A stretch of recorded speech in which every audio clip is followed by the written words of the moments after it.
Some people call me the space cowboy. Yeah. Howdy everybody, and welcome to Andy's Knowledge Report with your host, Captain Andy Nolch, the Space Cowboy. These are closed-door briefings about secret information about Scientology and the world that you need to know and that is being kept hidden from you. Ooh. Today's Knowledge Report is a commentary on Captain Bill's Debrief. This is an exciting one. This debrief is awesome, and I'm going to be reading it and commenting on it. If you want to read it yourself, which you should, and you should read it numerous times throughout your Scientology career, because it's so deep, you need to go back to it and reread it and understand it again and stuff like that. It's like that with anything that's really groundbreaking and stuff. Before I get into that, I just want to make an announcement. There's been a killing at the Church of Scientology in Sydney, the Advanced Org. A Taiwanese, it seems like a Taiwanese security guard there, someone from HCO, got stabbed and then he later died at hospital. Someone else got stabbed in the hand, but he didn't die. And apparently it was by a 16-year-old kid, and his mum was either on staff at the building or was just on services. I think she was on services. And apparently there'd been a dispute going on, and there'd been a dispute going on the day before, and then the next day the kid rocked up to the AO, and the security guards were escorting him out, and I don't think they knew that he had a knife. So then he pulled a knife and stabbed him on the way, which is just crazy. So that's pretty bad. I will keep my ears open if there's more to this, if there's some sort of interesting twist to it or some conspiracy to it. I don't think so. I think it just could be crazy behavior from the kid. Who knows, a kid could be one of these violent autistic kids, because some of these kids with autism do have these violent outbursts, so he could be one of them. Who knows? Apparently the kid had to go to hospital himself, and that might be because the police zapped him, tasered him or something. And so he had to go to hospital, and then he got released, and now he's in police custody. Hopefully he's in police custody. Hopefully they don't just let him go free, which wouldn't surprise me. And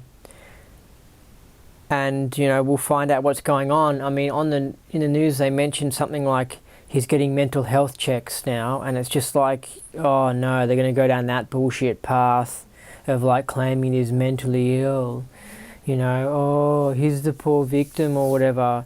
And in their news report, it wasn't because Scientology was the victim now, whereas all the way the mainstream media picks on Scientology, they couldn't quite make it a big hit piece on Scientology, but they did say stuff like, oh, Scientology is notoriously secretive, and the really expensive building, they just kept on repeating unnecessarily heaps that it would cost $57 million to build the AO in Sydney. They just kept on mentioning it. It's just clearly they're trying to say that Scientology either rips people off, which kind of does, but it's just the mainstream media is so disgusting. And when you actually meet the people who write these articles, who edit these news reports, they are one-ones. And if you look at the way the news is operating, it's so one-one-y the way they do a report. And it's because the people who are writing the reports are one-ones. And it's absolutely disgusting. I remember when I was doing a little bit of stand-up comedy years ago, and I remember meeting someone who was, of course, a one-one, and he was homosexual. I don't know why I mentioned that. I'll let you think about that.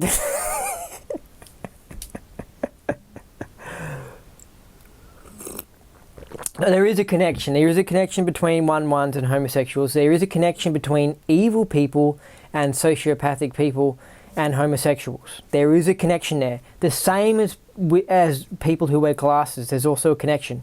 See, there's a certain list of traits that people have who are evil. And obviously, you can wear glasses and not be evil. You can be gay and not be evil. But some of the traits are those things. And so I will say this, if you are gay, you are more likely to be a sociopath and be evil. That's an honest fact, okay? I'm not saying there's anything wrong with gay people. There's heaps of good gay people. But I'm saying they're more likely to. Just the same as if you're black, you're more likely to be a criminal. And I know that sounds really out there and outrageous that Andy's saying it, but this is just pure statistics-wise. It's just pure facts. You just have to look at the jails in Australia and look at the jails in America. They're full of black people. And I'm just pointing out facts here, but because these days, because of all the bullshit that goes on in the media and all the propaganda, you can't say anything about gays, you can't say anything about black people, and it's actually psychological ops that are going on. It's psychological warfare that's going on right now in the world, full on, okay? It's not battle warfare. You're not going to go and walk down the street and get shot in the Western world. But what you are going to get is you're going to get warfare psychologically. You are going to get screwed over in your mind and your thoughts and that sort of stuff. In wars, they actually do psychological ops. They did it during World War II where they would fly over a city and they'll drop a bunch of flyers with information on it, like propaganda, to try and change the enemy's opinion. See, that's psychological warfare. It's not actually battling with the other person. You know what I mean? They would also do stuff like they would set up fake airplanes and tankers and stuff. They were fake. They were like inflatable or something, and they put it near the enemy, so the enemy would see all the fake tanks and go, "Oh my God, we're really scared because there's all these tanks and airplanes and blah blah blah blah," and they're not real. You know what I mean? But they're messing with the person's mind, and that's a psychological op. You can look it up in Wikipedia.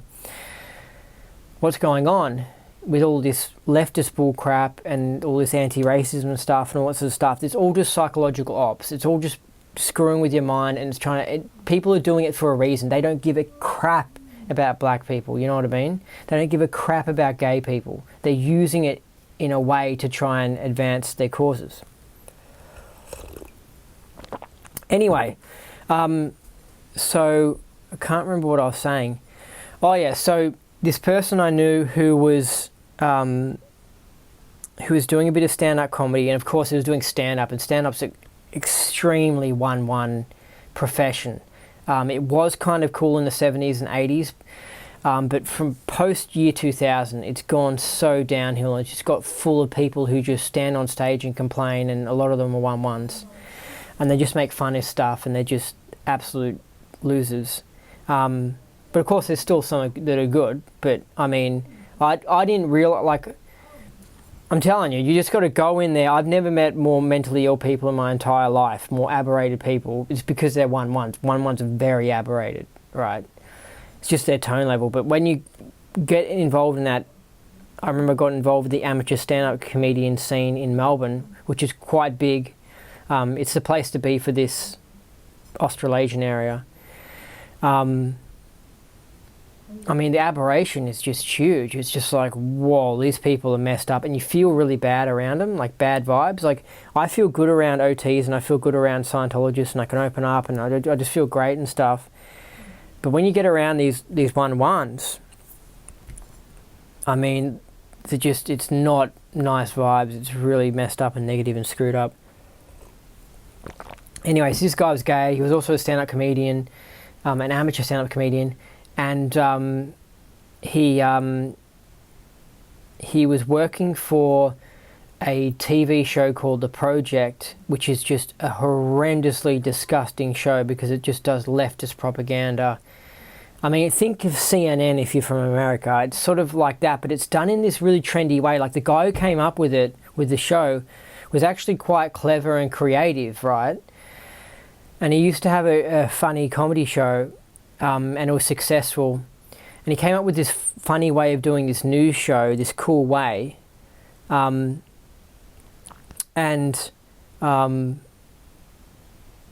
It just got, being on a mainstream TV channel and him not knowing anything about news, not being interested in it, and not understanding propaganda or anything, he made it, and then it just, of course, just got totally taken over by leftists, and it's just full of this disgusting propaganda. You watch it, and every second story is just a perfect propaganda piece. Like they'll have one that would be like anti-Trump, and then one that would be like anti-guns, and one that would be like pumping climate change, and another one that would be like, we don't have enough gender equality, and there's not enough female politicians. So like it's just a disgusting show, and it's got crappy ratings anyway. No one's watching these mainstream TV shows anyway, because there's so much more interesting things to do than watch these crappy shows. But then I found out this guy was working on that show, and he was one of the writers on the show. And I was like, oh my God, because this guy was so one-one-y, this comedian guy. He was very one-way, very suppressive.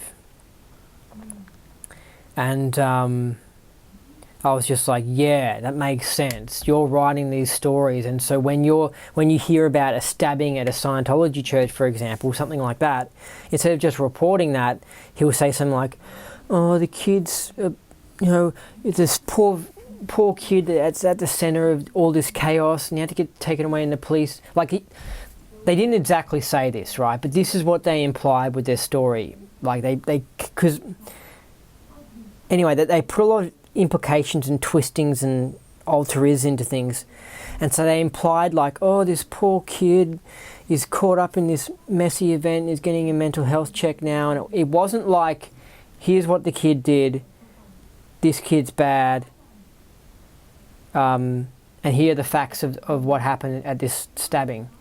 It was like, it had a spin on it, and it was like, oh, and then church has spent so much on their renovations, and so they managed to spin a bad news event into a little bit of an anti-Scientology event. And it almost had a conspiracy spin to it. They were almost implying that somehow the church had something to do with the stabbing and it was the church's fault. Like, it had a little spin to it. And I was just like, that's so disgusting. There were some news reports about the event that actually just had the facts of it, and I was like, oh, that's nice. Anyway, these twisting ones. But when you know the quality of these ones that are writing these news reports, you know why they turn out in this disgusting way that they are. It's because the people who are writing them are freaking disgusting. They're pure trash. Anyway, and so I wonder what happens with this kid. He'll go into the courtroom and he'll plead insanity or something like that, and he won't get a big sentence anyway. I mean, he should be forced to build roads for us for the rest of his life. Honestly, he should be forced into slavery, building roads for us for the rest of his life. And that should happen to every single people who do outrageous things like this, like killing and stabbing people and stuff. It's just outrageous. Anyway, so that was a bit off topic, but it's just news, and it'll be interesting to find out the truth about that event, if there's more drama to it, if there is a conspiracy, like the Channel 9 hinted at, some conspiracy or something. Anyway, this here is a debrief by Captain Bill, and I'll explain it. You can just Google search Captain Bill Debrief if you want to find it yourself, and you can find the PDF and stuff. It is awesome. It's so interesting. It's so exciting. That's why I chose to read this today. And this is going to be multiple parts, this commentary of the Captain Bill Debrief, because it's long, and I'm sure I'm going to have a lot of comments to say. You can read it for yourself. Part of the reason I'm reading this out and putting in comments is because I like to splice in my own knowledge on these things and my own mass, you could say. Because the problem is if you're a church member and you don't know anything about this or how the world really runs or conspiracies or anything, you're going to read this and it's just going to go all over your head. You're not really going to understand it and you're not going to believe it. So I'm adding in things to try and make you go, hold on a second, this isn't a load of rubbish. What Captain Bill is talking about here is actually real. Because this debrief he's got is really amazing, and from my investigations, yeah, he's right. He's not lying at all. Like sometimes he might exaggerate things a little bit or present things in not the most accurate words, right? But it's freaking true, you know?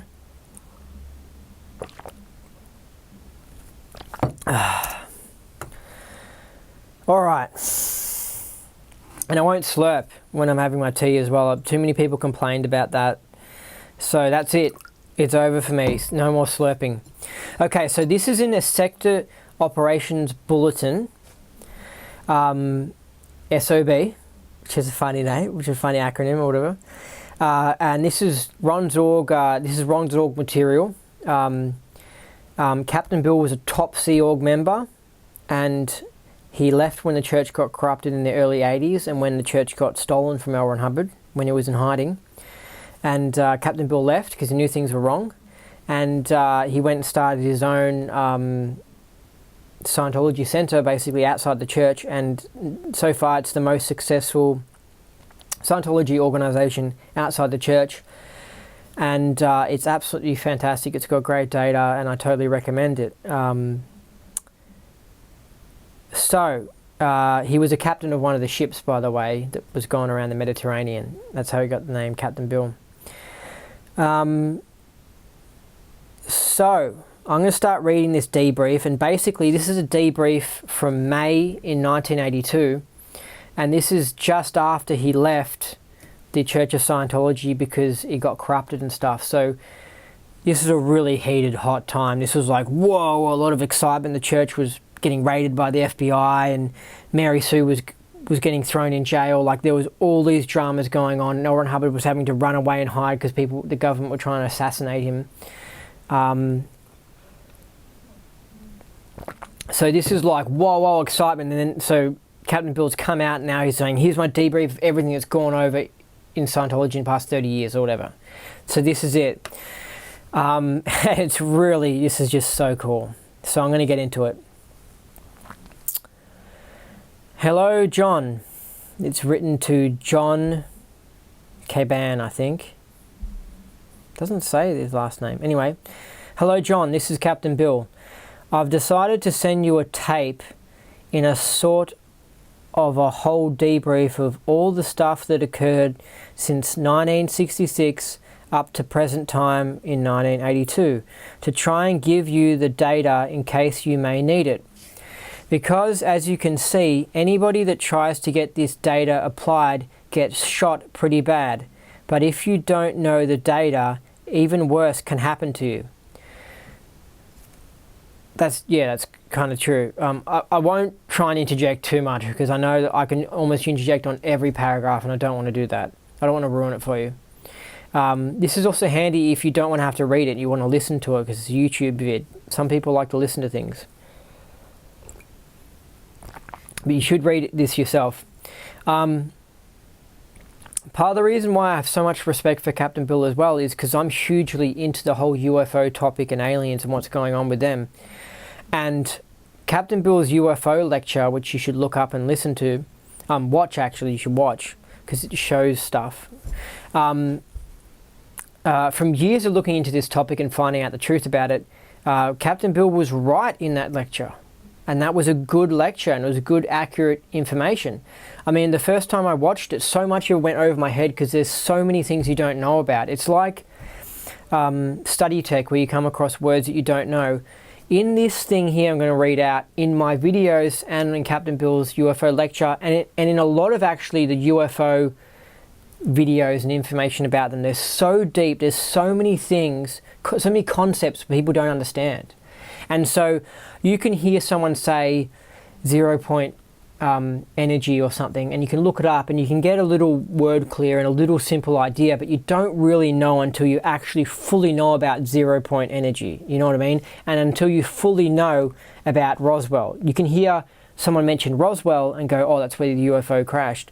But until you've actually full on spent the hours studying Roswell, then you listen to something where someone talks about Roswell and you can really follow along with it, because you're like, whoa, I know what's going on. Yeah, you can really follow along. So when I first read this, and when I first heard Captain Bill's UFO debrief, so much of it goes over my head, because it's just like, I don't know about that, I don't know about that. But now that I know about so many of these things, when I listen to it, I mean, I just get so much out of it. And I think a month ago I listened to the Captain Bill UFO lecture, and I was very impressed with it, because I was like, yeah, that's what's going on. Basically, I was like, yeah, he's right. With the underground bases, with the aliens working with the government, with the crash flying saucers, with the microchips. I mean, he was right about nearly all of it except one thing. With the what is it called?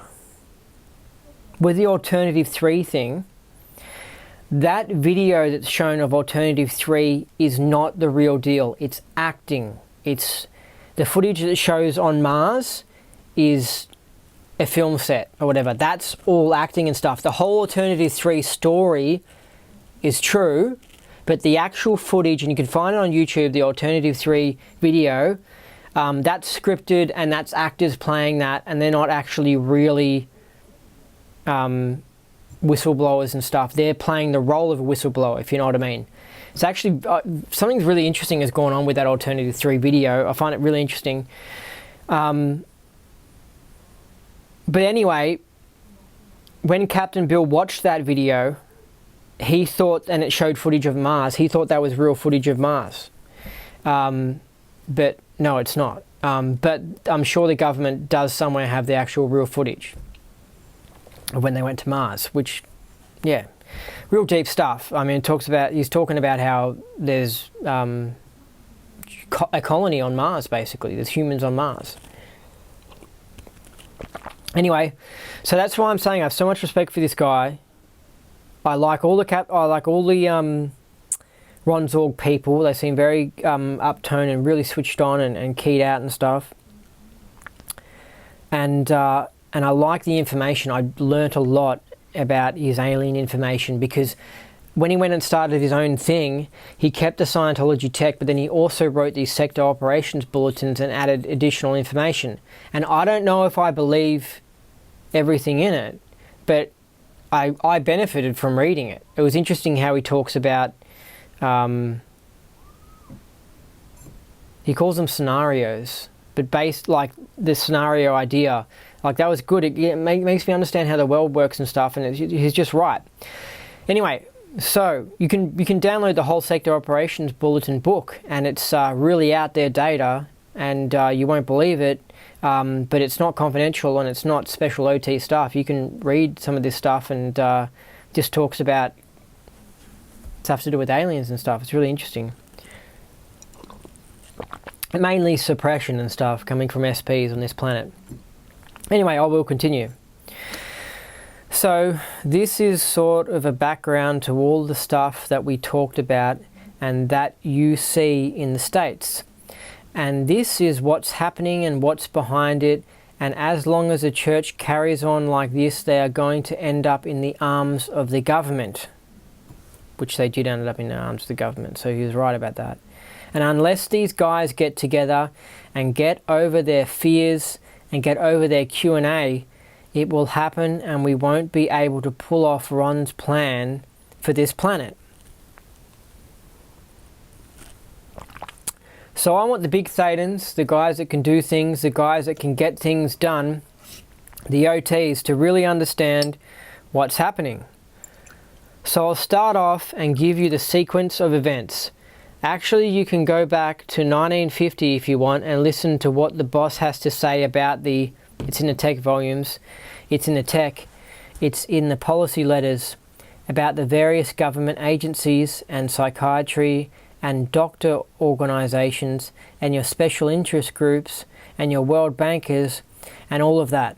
But the real story where I got into it actually starts around when I went to St. Hill in 1965. Gosh, it would be so cool to have been around St. Hill in 1965. But anyway, I wish I was beside. I really want to time travel and go back to this period and hang out with them. It would just be so cool, you know. Anyway, I was doing the briefing course there, and it was going along all fine. LRH was visible, living there at St. Hill. His family was with him. They were all very happy. The kids would play out in the yard every day, and Mary Sue was visible, living right there at St. Hill, and it was one beautiful place to be, and we were all very happy on the briefing course. LRH was lecturing once a week and giving the lectures to the briefing course in person. He was also playing little OT games and putting different coloured energy fields around his body, and everybody was quite pleased and very anticipatory of the OT levels so that they could also share in these beautiful manifestations and abilities. So it was all a very pro-survival and on-purpose activity. So when I finished the briefing course, I decided to become a Class 7, stay there at St. Hill and become a Class 7, which I did. And in 1966, while I was doing that, I was also helping him design some of the foundations of the castle. And that was my first taste of what happens when special interest groups get into power and try to cover up something. The foundation job that I was on was for the new castle wings, and I'd found out the guy who had named Ron Bonwick, who used to be LRH's chauffeur and general know-it-all handyman, who was actually a plant from the East Grinstead newspaper and sold them stories about LRH and St. Hill, as I was told by LRH later. He had designed this foundation with bricks and rubble and everything. It was designed so that it had no reinforcement and the castle would slide down the field if it was built that way, and there would be cracks in the walls and everything. I put a reinforced foundation design in and started building that while LRH was in Rhodesia. Plants are a very big thing, by the way, not just with someone selling stories to the newspapers or whatever.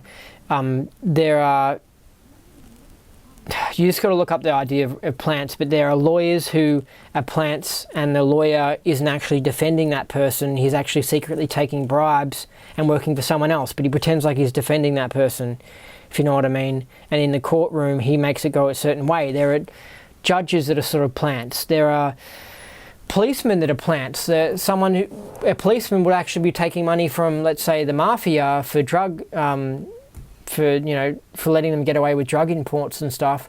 And that policeman isn't really being a policeman. He's actually a plant. He's pretty much, it's not like he's actually from the mafia and then he's went into the police and then went.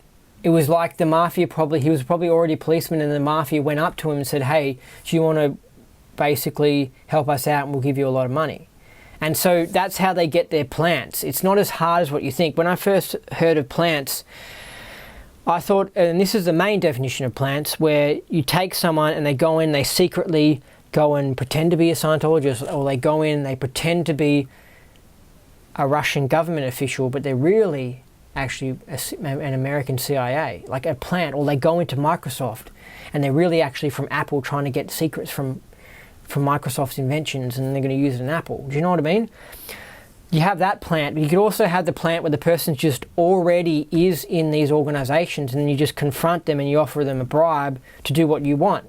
Like someone in immigration, let's say you want someone not let into your country. Let's say they want to get rid of some right-winger who's a public speaker. Well, they go to their person in immigration, they give them the bribe, and they go, you make sure that this right-winger doesn't get let into Australia. And then next minute, the right-wingers denied entry into Australia, and people are like, what the hell's going on? Why are the immigration so strict? And it's just like, because the immigration official that was dealing with it was corrupted with a bribe. Anyway, I'll continue. This was around 66 in the summer, and I was working happily away, and the next thing you know, there was a COMEV called. It had something to do with a telex they received from LRH to investigate St. Hill and find out what was happening on the finance lines because their stats were down. Now that was the org stats. It had nothing to do with estates because estates stats were up. We had been completing all of the LRH orders one by one, but the COMEV wasn't even aimed at estates. Because the people who were actually causing the stats to go down were people like Ron Bonwick, Reg Sharp, and a couple of other people on the exec council that didn't actually know their ass from a hole in the ground. And as LRH was away, they were just sort of running things into the ground. I think Otto Ruse was one of these people at the time, or he was just Qualsec at the time. Anyway, this COMEV shot me and my org officer, and we went through our A to E and came back, you know, and wrote up our overts and all that stuff. We sort of didn't know what to do. We were just declared one day, and that was it. We didn't ever have a chance to have a review or say anything in our defense. I should have said this at the start of the video. This is kind of like his story of his experience in Scientology, and I just want to let you know this is the most interesting story I've heard of someone's experience in Scientology. Like, this takes the cake, because you can see it when they go on Leah Remini or something like that. Someone who had a bad experience with Scientology, they go on Leah Remini and they go, well, I joined up when I was 17 years old because I was interested in the Dianetics book and blah blah blah blah, and they tell a story and it's actually interesting, and they go, and then or you might hear another story where someone goes, well, I went in and I tried a course and I left my body and it was really cool. And it's an interesting story, right? And there's heaps of people's stories on the internet, and people write books, whole books, that are just their experience with Scientology. Anyway, this guy's, Captain Bill's Debrief, is the most interesting story of his experience with Scientology. I just want to let you know that. And it's so interesting that people don't believe it, basically. It's just so out there. It's like a lot of my stuff. When you just say the truth, it's just so wild, so out there, people just don't believe it. Like, it's really funny. Anyway, it's just wild. I mean, it's just, I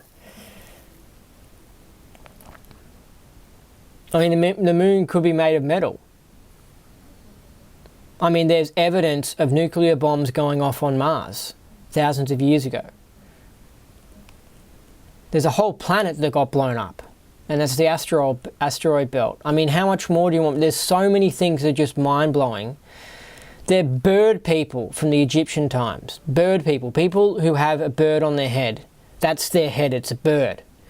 I don't think their body has feathers, but their head is a bird. Bird beings. Alien bird beings. Not 100% sure about them, but they exist. The Mandela effect is the top of it all. I mean, the Mandela effect is so wild. Anyway. Once you go into territory of truth, people just can't believe it. And because a lot of people implant it and stuff, they just can't confront it. It just blows their mind too much.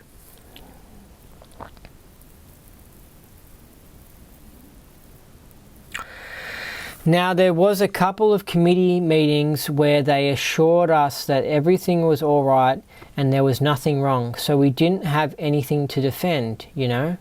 But then the order came out and they just shot us. So I had a bad experience with that, and when I came back, I went back into interning. I was only out for a couple of weeks, but I came back and they needed auditors. They saw I was on my Class 7 course at that time.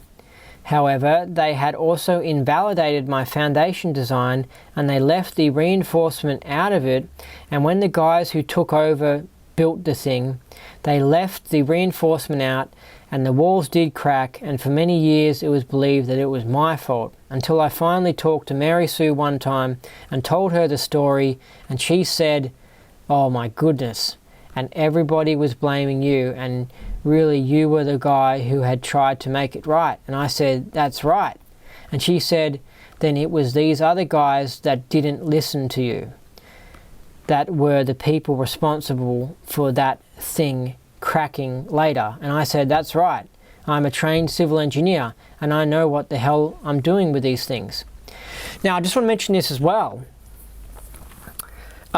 This guy got a car Khan, this Captain Bill. LRH made him a captain of the ship, really liked him, thought it was really good, really successful, upstat, a good Scientologist, very smart. He was a good CS. He was really good with both sides, the tech and the admin, which I think is really important because there's some other top independents like, what's his name again?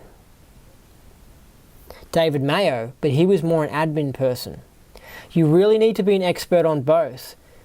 Like if you just master auditing, you need to know the admin side. And I feel like the admin side is just knowing what's going on in the world, to be honest. I classify the admin side as just knowing how the world really works, knowing how businesses function, knowing how people function, knowing what's really going on. The tech side is knowing the tech, and it's another story. But he knows both sides. You need to know both sides to be a genius, and that's why this guy was a bit of a genius. David Mayo I don't think he was too amazing because he just knew the tech.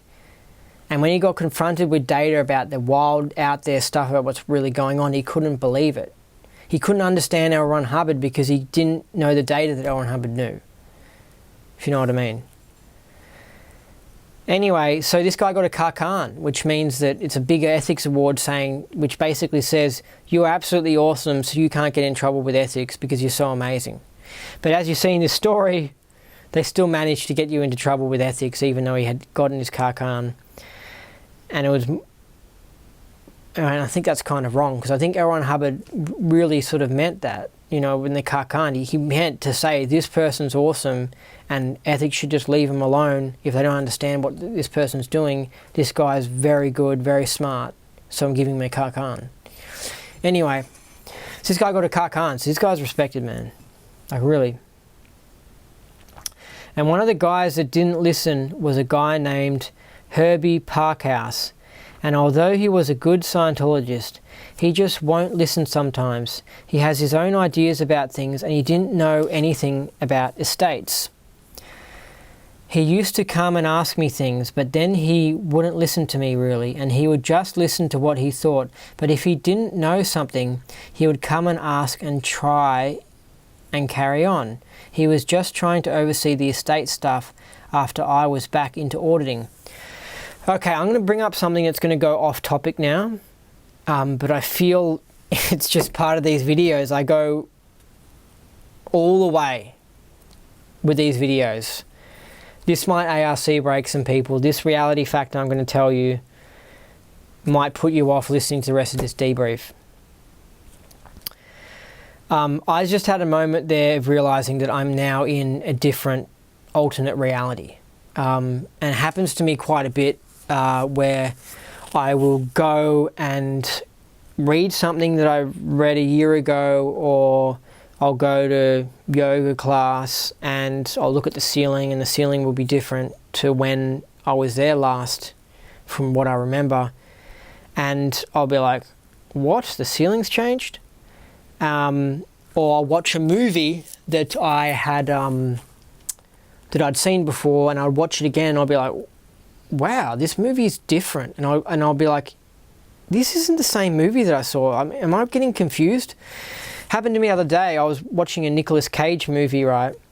And I was watching it and I was thinking that this is just another movie that is done in Bangkok. And I didn't think too deeply about it, but I just thought maybe the first movie he did, which I'd seen in the past about Bangkok, it was a success, so he made another one in Bangkok or something like that. Then as the movie was going on, I was like, what's going on here? And I looked up a bit of a history of Nicolas Cage's films, and he's only done one movie in Bangkok. And I was watching it. It's called Bangkok Dangerous. And I was like, whoa, this is just not what I remember the movie like. This is just different. I mean, at the start, I thought it was a different movie. I mean, I remember the scene with him and this Asian girl, and I remember thinking, this is similar to the previous one in that he's doing the whole love thing, and because they put on like corny music and he'd be like do do, and he'd be like flirting with the Asian pharmacist or whatever. But I mean, I perceived the movie as being so different to when I saw it, and I probably saw it like 6 years ago or something, that I thought there was another movie that he'd made in Bangkok, but it was the same movie, right? But it had changed. And you're thinking, Andy, what the hell are you talking about? Why has it changed? And why has the ceiling in the yoga place that you go to suddenly changed? And why has, when I'm reading this, I've noticed something has changed? Why are there these little changes? What it is the Mandela effect, and you've got to look it up because it's a whole nother area, and you won't believe it unless you've experienced it yourself. But it's where you change into a different parallel universe. And in that universe, things are slightly different. So in that universe, the ceiling was painted a bit of a different color. The Bangkok movie had a bit of a different storyline. I remember I watched a documentary about a murder documentary. It was actually kind of an interesting story because it was funny because the chick in it was like, she was like, yeah, like, she's like, yeah, you know. So I need to laugh, but she got raped, but it was the way she told the story. Like, it was funny. She was like, yeah, you know, they picked me up and I'd been drinking and it was back in the 80s, and like they had that song that was like some classic 80s song. It was like do do do do do do, and in the background it had a funniness to it. And she's like, yeah, and they picked me up, they took me back to their place, and then they made me dance, and then they made me have a shower, and then he raped me, and then they kept me in the house locked up, and the way she talked, and she looked like not the full dollar, and she wasn't really upset about telling her rape story as well, and that's what kind of made it funny. Anyway, so I watched it. And then a few months later, my dad, he had it on his recording because it's like some cable TV box thing. So my dad put on that recording again, right? So it was the exact same recording. It was the same little documentary thing of this. It was a murder in Perth. It was actually one of those interesting true crime stories. It was actually interesting and entertaining because the 80s-ness of it and stuff. So he showed it. He showed the documentary, right? And I started watching it, and I was like, "Hold on a second." I was like, "Is this the one that I've seen? Like that I saw a few months ago?" And he's like, "My dad's like, yeah, I think so, yeah." And I was like, "Yeah, this is the one." And I was like, "Whoa, it seems different." And it was so different. I kept on watching it. Like, that's why I started, because why would I watch the same thing that I've already seen 3 months ago? And there's so much more interesting stuff to do in the world, like Scientology and stuff. I wouldn't watch some boring, I wouldn't watch the same thing again, you know. But the fact that it was different made me watch and go, oh, this might be one of those situations where I've changed into a different parallel universe.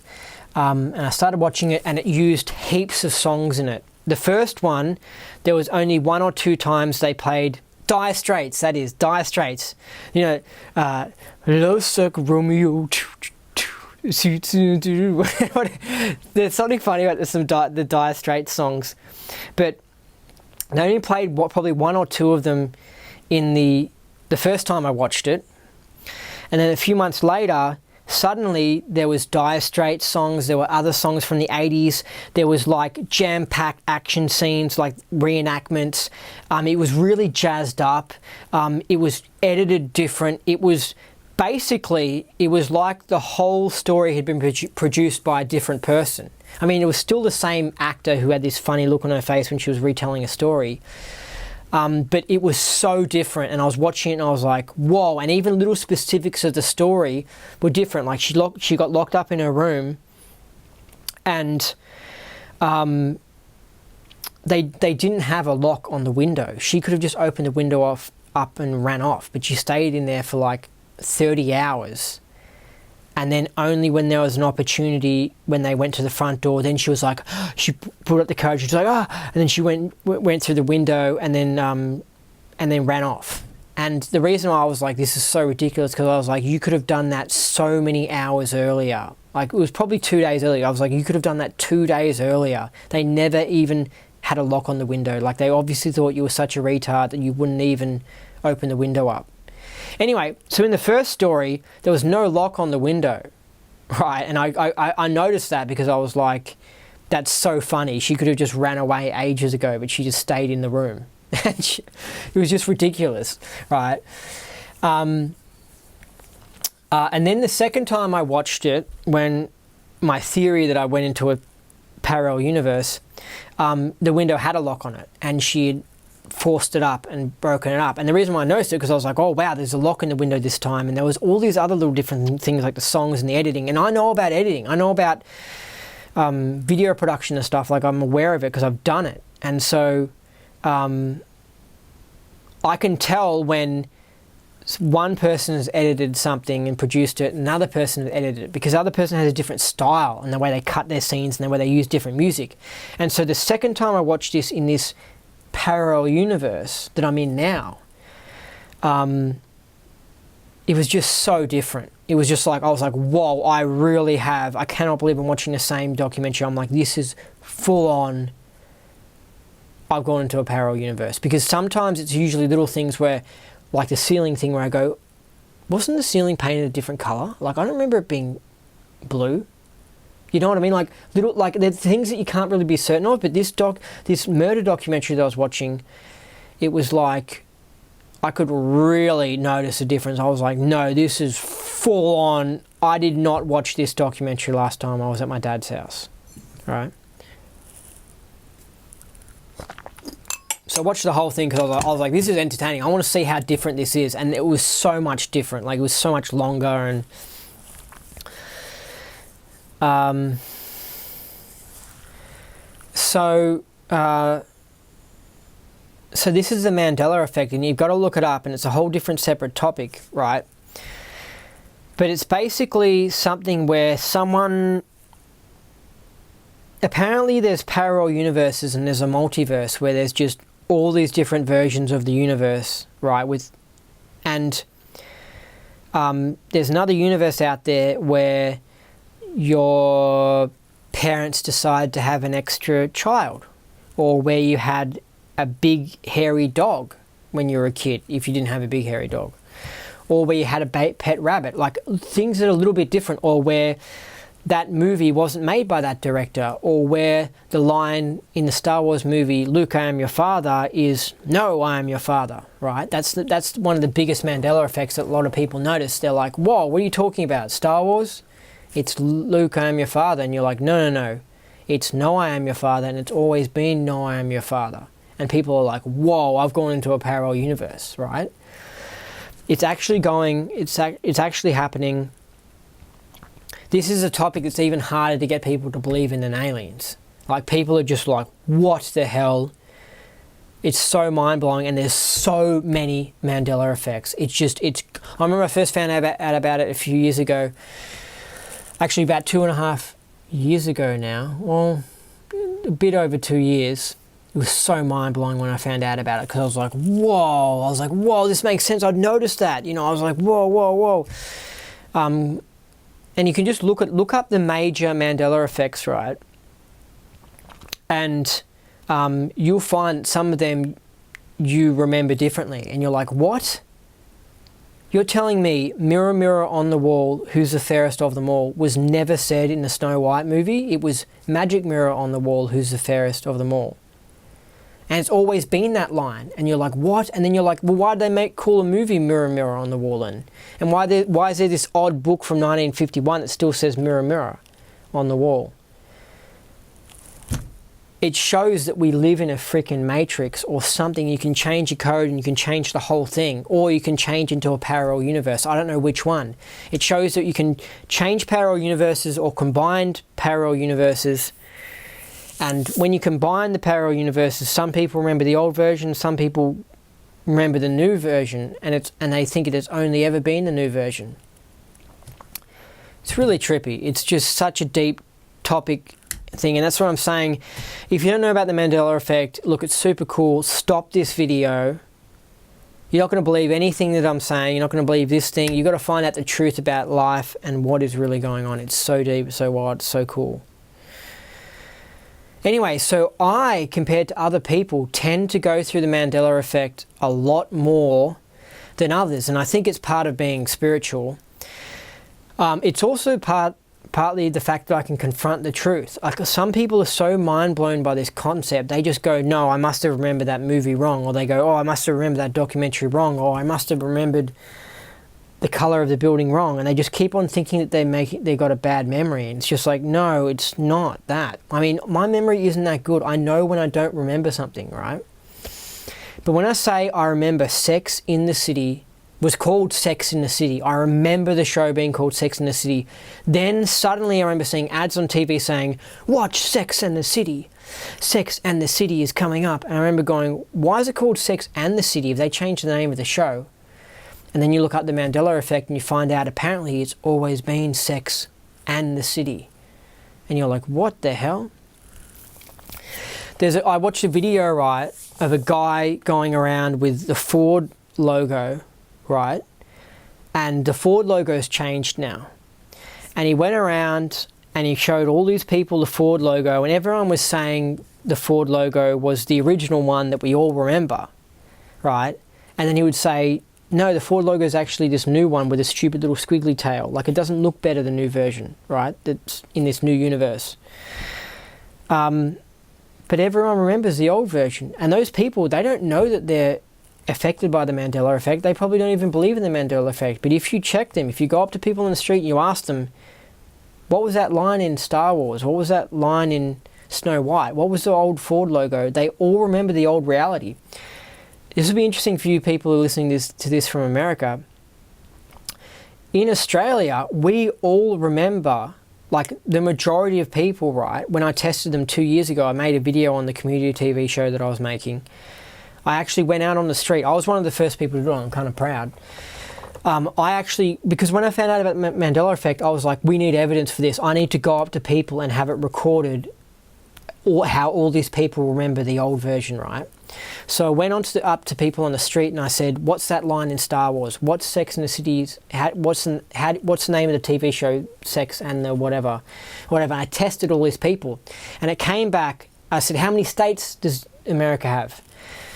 Heaps of people said 52 states. And I said, yeah, I remember it being 52, but apparently it's always been 50 states. America's always had 50 states. And I was like, what are you talking about? I was like, I remember looking this up on Wikipedia 2 years ago.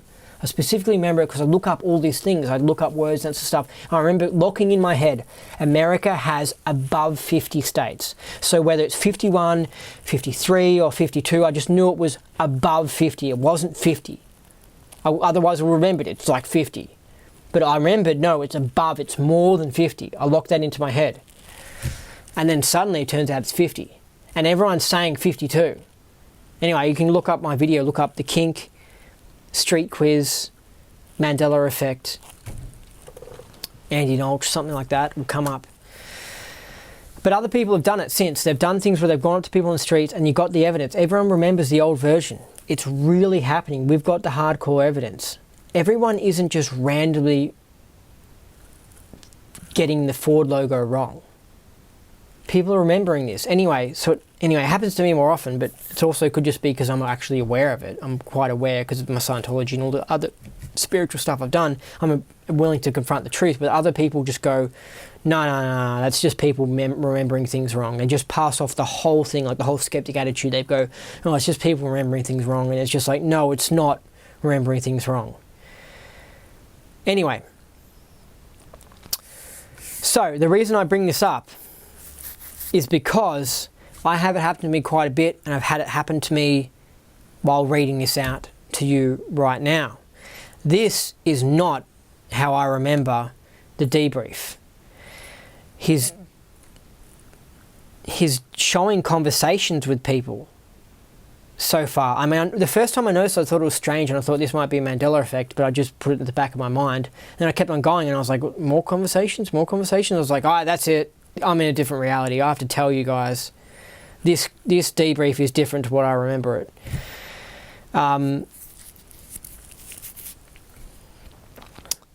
Anyway, so the way I previously remember this was that he didn't write in conversations with people, like just what I was reading out before in this.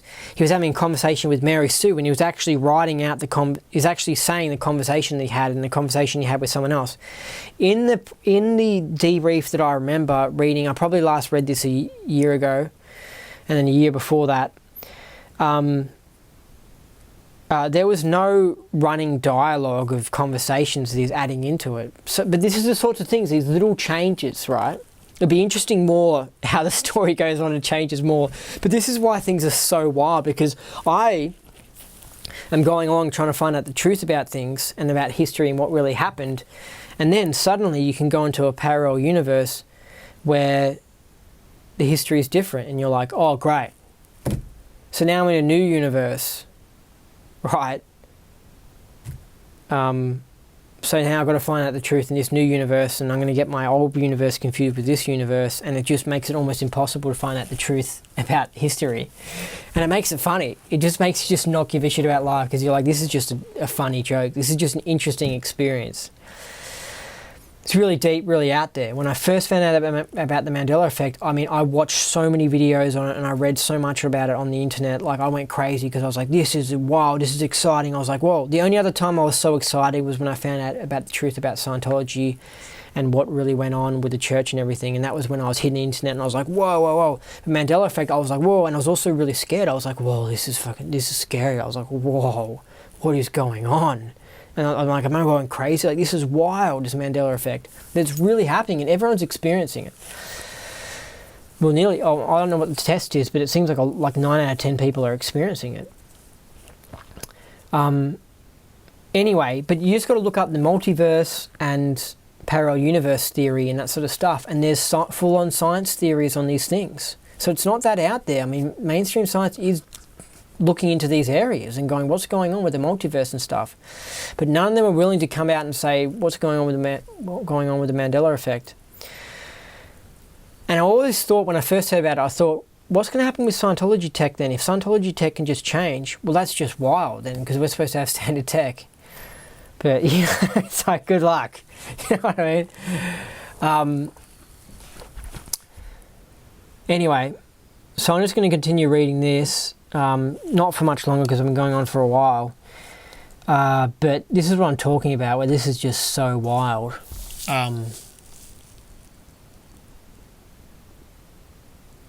It's actually happening. Anyway, that's all I'm going to say.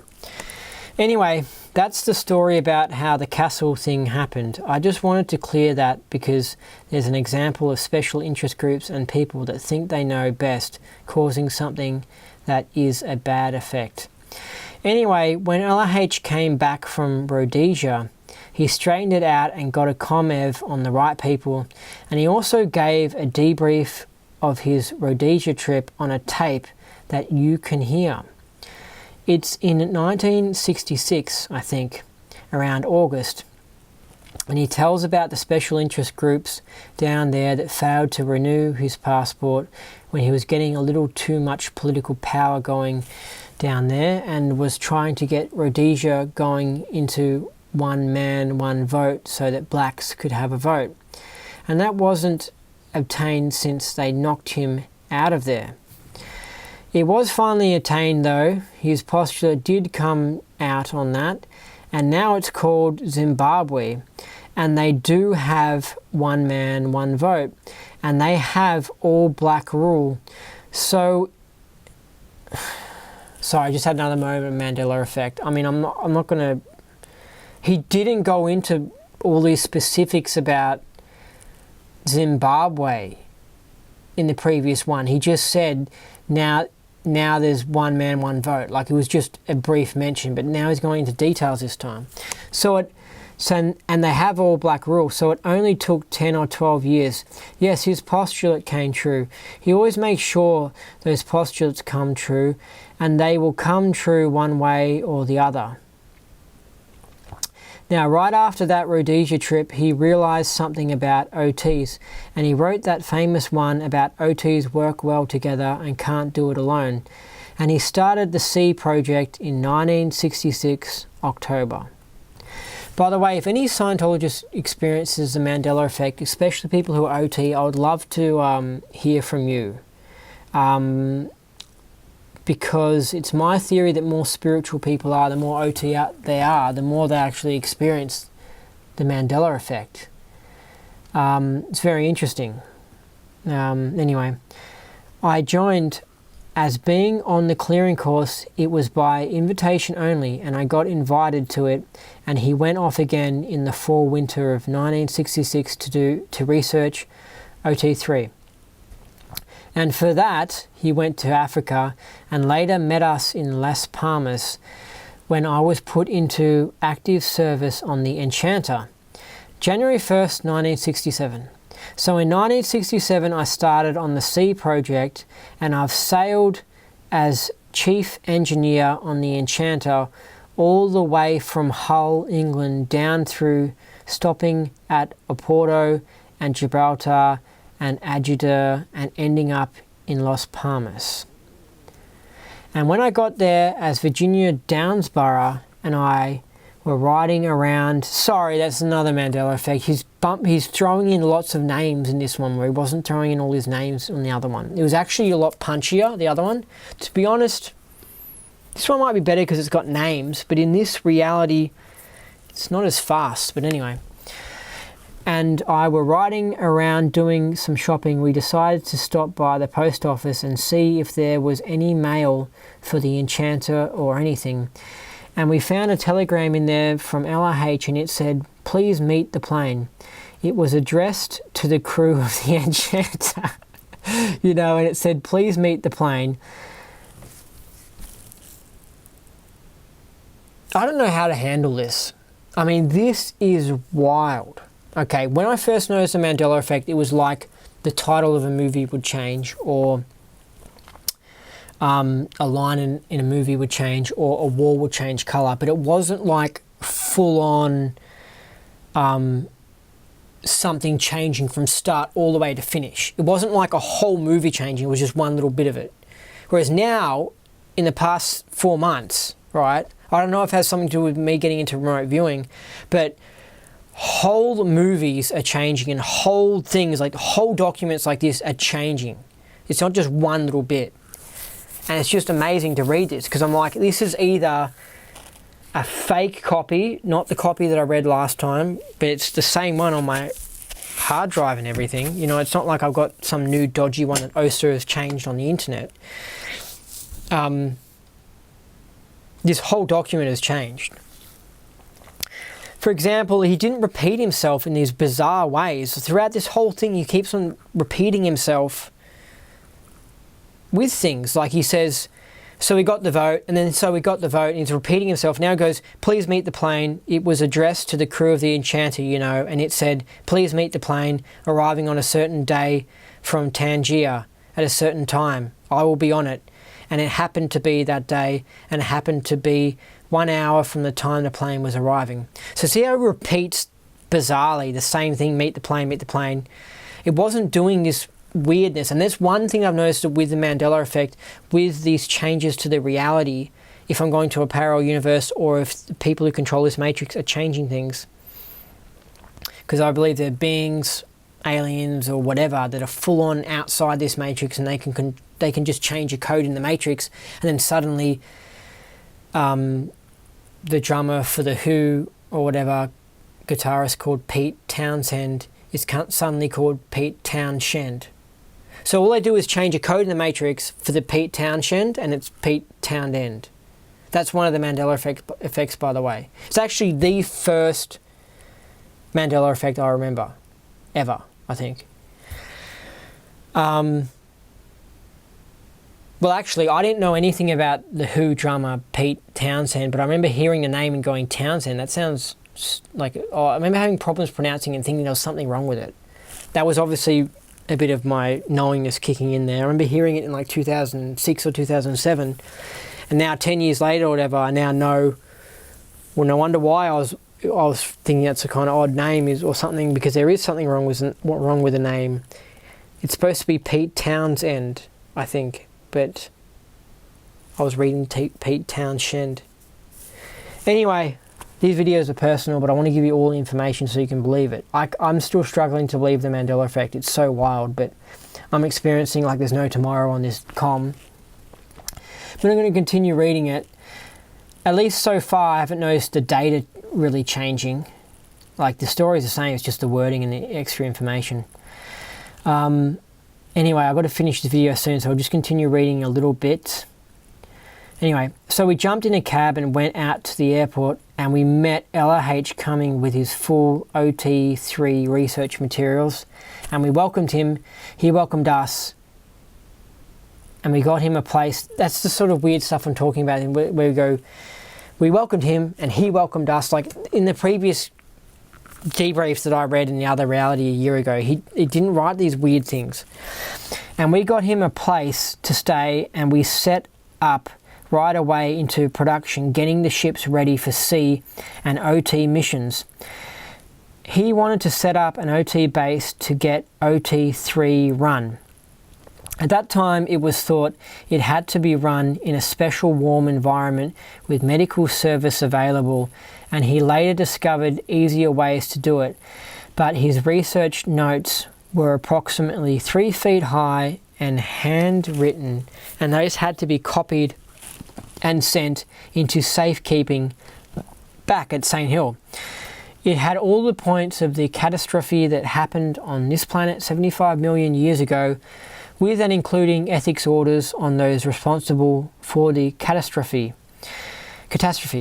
And as you probably know from your OT study, beings don't really die, and some of them are still around this area. Okay, anyway, I'm going to finish now.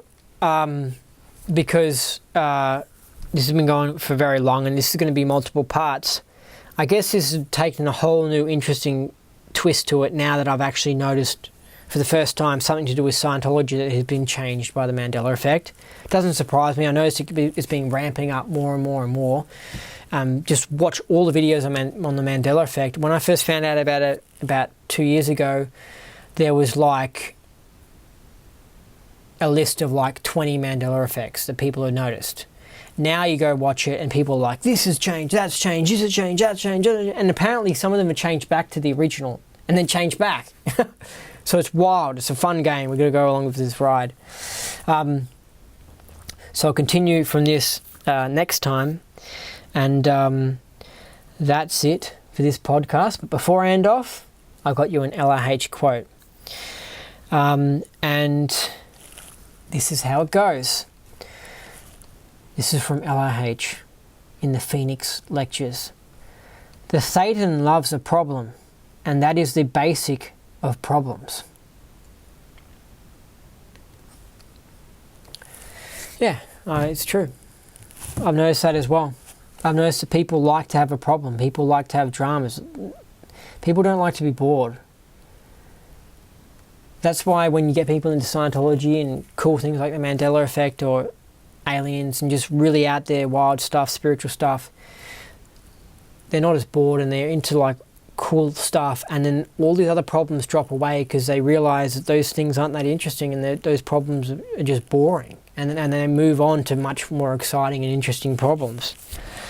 But you find a lot of the problems people have is crappy, shitty things that they're just creating themselves, and like the whole Bold and the Beautiful show, just watch that, and that's just people creating problems because they've got nothing better to do and they just like problems. Anyway,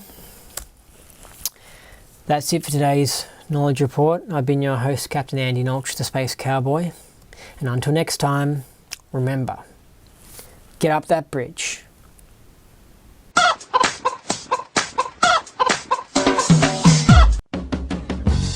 Some people call me the Space Cowboy.